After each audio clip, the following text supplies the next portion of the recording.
I'm back. Any kind of fool. Have you changed your style and do you think? How long has this been going on? I ain't ready. What did your high school gym sound like when the lights went low and hearts beat faster? Paper streamers swayed gently, the mirror ball scattered silver light, and somewhere nearby, someone you liked was waiting. Tonight, we rewind to that magic of slow dances and shy smiles, the soft focus soundtrack that turned teenage nerves into timeless memories. Here are 5 dreamy songs that filled every 70s prom night, and maybe, just maybe, one of them played during your very first kiss. Let's begin our countdown with number 5.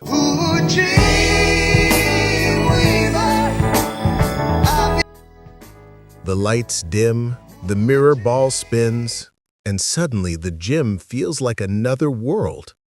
A soft, floating melody fills the air, and for a moment, everything seems to drift.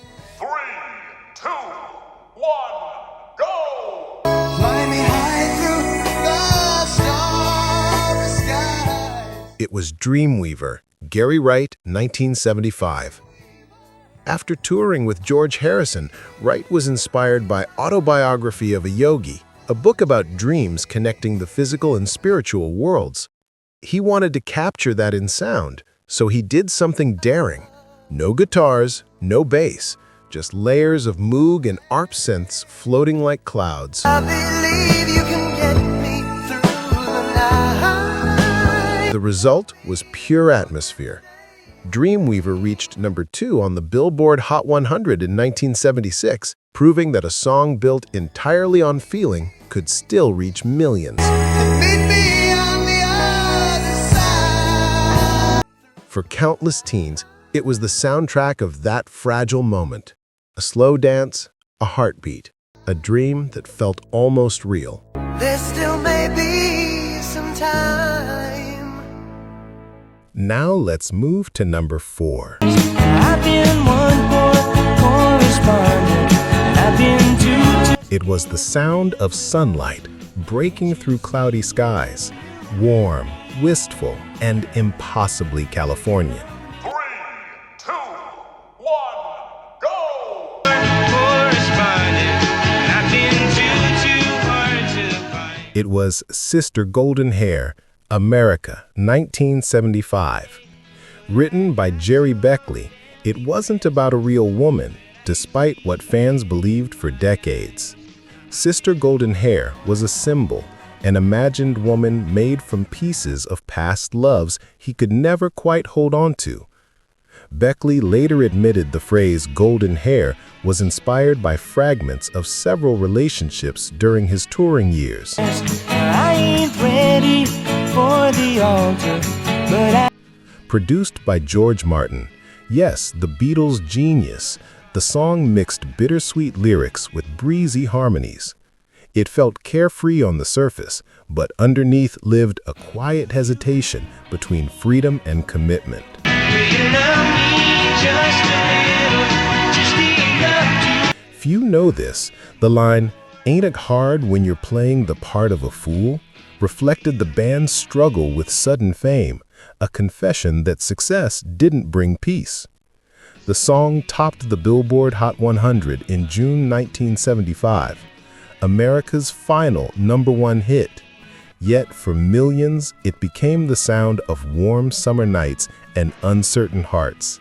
Sister Golden Hair didn't just play at school dances, it lingered in every open car window, every goodbye under a fading sunset.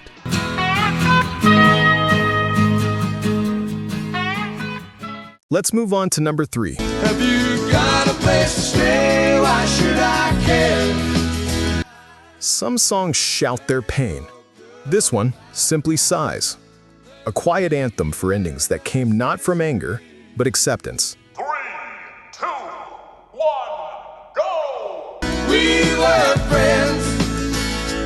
That's the end of It was We Just Disagree, Dave Mason, 1977. Written by Jim Kruger, Mason's backup guitarist, this song almost never saw the light of day. Kruger had written it long before, but labels didn't want a tune admitting both sides could be wrong. When Mason finally heard it on tour, it struck him like truth in melody. Gentle, honest, and painfully human. Don't seem the same. Seems you've lost your feet. Recorded in Los Angeles by engineers who also worked on Fleetwood Mac's Rumors, the track stood out for its simplicity. Just tender guitars, soft harmonies, and no dramatic finish. In a decade full of disco lights and arena rock, this song whispered, and people listened. Here's something few fans know.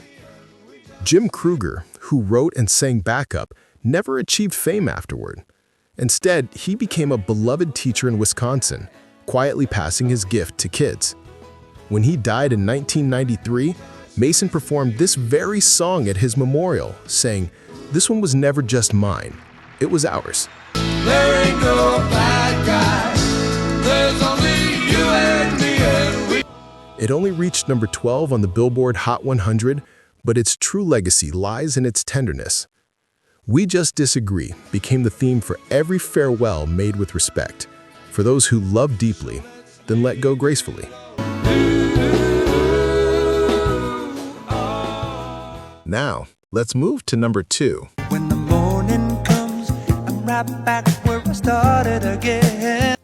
If you've ever stared at the phone, waiting for it to ring, this song was written for you. 3, 2, 1, go! Baby, come back. Any kind of fool. It was Baby Come Back, Player, 1977. The band formed in Los Angeles, a mix of British-born Peter Beckett and American J.C. Crowley, the perfect picture of 70s California cool. Beckett wrote the song after returning to an empty apartment, heartbroken. He later said, "I wrote the chorus in 15 minutes. Payne's the best co-writer you'll ever have." You can blame it all on me. I was wrong. Here's a twist. Beckett originally offered the song to Hall & Oates, but their label passed. When Player recorded it themselves, it soared to number 1 on the Billboard Hot 100 in early 1978, replacing the Bee Gees' How Deep Is Your Love. Spending all my nights, all my money going out on the town. Success came fast, but it didn't last. The band splintered by the early 80s, and Beckett's partnership with Crowley faded like a memory. Yet the song lived on, sampled in hip-hop, featured in commercials, and even parodied on Family Guy. Few people know this. The woman who inspired the song reached out years later after hearing it on the radio. They reunited briefly, but just like the lyrics, it didn't last. Baby Come Back wasn't just a love song. It was a confession, the sound of regret echoing long after the door closed. Give me the chance to make you see. Finally, we've reached number 1. But I can't help but have my suspicion. 'Cause I ain't. It started with suspicion, not romance. Yet somehow, this song ended up breaking hearts anyway. 3, 2, 1, go! How long has this been going? It was How Long? Ace, 1975. Most people thought it was about cheating and love, but here's the twist, it wasn't. Paul Carrack wrote it after discovering his bass player had secretly been rehearsing with another band. That quiet betrayal fueled a melody so smooth, most listeners never realized the heartbreak came from within the band itself. Has this been going on? How long? Recorded at Rockfield Studios in Wales, the same place Queen later crafted Bohemian Rhapsody, the song blended soul, pop, and pub rock into a deceptively gentle groove. With Carrack's silky voice front and center, it became one of the decade's most elegant heartbreaks. Oh, you said you was never It peaked at number 3 on the Billboard Hot 100 and launched Carrick's career. He'd later sing on Squeeze's Tempted and Mike and the Mechanics' The Living Years. And here's a surprise. How Long found a second life over 30 years later, recharting in 2008 after being featured in a Chevy commercial. Few songs from the 70s have ever done that.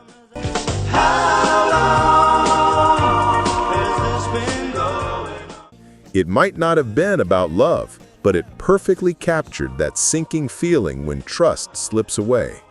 Smooth, soulful, and quietly aching, How Long was the sound of goodbye wrapped in silk.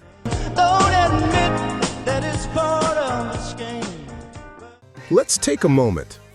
Maybe one of these songs played during your first slow dance, or maybe it just brings back the feeling. Lights low, hands trembling, hearts racing, and that one song that made time stand still. Was it Dreamweaver? Baby Come Back? Or maybe something even more personal? Fly me high through the storm. Baby, come back. We were friends. How long? Each of these tracks was more than music. They were moments. Fleeting, tender, unforgettable. Tell us in the comments, which one takes you back the most? We read every story, because here, music isn't just sound, it's memory. 5 songs, 5 dances frozen in time.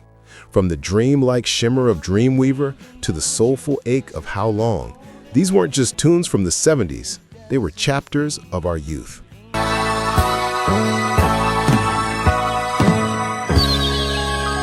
Even now, when those first notes play, something stirs. A face, a heartbeat, a night you can still feel. That's the magic of the 70s. It never truly fades. If you love this rewind through the soft glow years, don't forget to subscribe and join us again as we uncover more hidden gems that once ruled the airwaves and our hearts.